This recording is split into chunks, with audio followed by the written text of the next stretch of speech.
پر، ہر چیز کے کھونے پر، کسی چیز کے چلے جانے پر، کسی چیز کے نہ ملنے پر، ایسی چیز جس سے انسان کو ایسا نقصان ہو، کسی نقصان کے لیے، یہ تمام چیزوں کے لیے پڑھی جاتی ہے۔ یہ کوئی پرٹیکولر دعا نہیں کہ کوئی مر جائے تو اس کو پڑھا جائے، اس لیے کہ ہوتا ہے ہمارے پاس، ہمارے ہندوستان کے ماحول میں ہم دیکھتے ہیں علم کی کمی کی بنیاد پر لوگ صرف کوئی مرتا ہے تو یہ جملہ پڑھتے ہیں انا للہ و انا الیہ راجعون، اس کے علاوہ یہ جملہ کبھی پڑھا نہیں جاتا ہے نا۔ اور اگر کوئی بولے کہ وہ صاحب بیمار ہو گئے اور بولے انا للہ و انا الیہ راجعون، تو بولتے پاگل ہو گئے کیا، مرا تھوڑی ابھی وہ زندہ ہے، تم تو یار ابھی سے وہ کر رہے، تم تو وارث بھی نہیں ہے، تم کو کیا فائدہ ہو رہا اس کے مرنے سے؟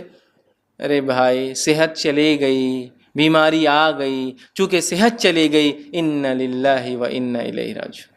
چیز گم گئی، انا للہ و انا الیہ راجعون۔ چیز نہیں مل رہی، انا للہ و انا الیہ راجعون۔ کوئی نقصان ہوگا، انا للہ و انا الیہ راجعون۔ ہم اللہ کی طرف سے آئے ہیں اور ہمیں لوٹ کر اللہ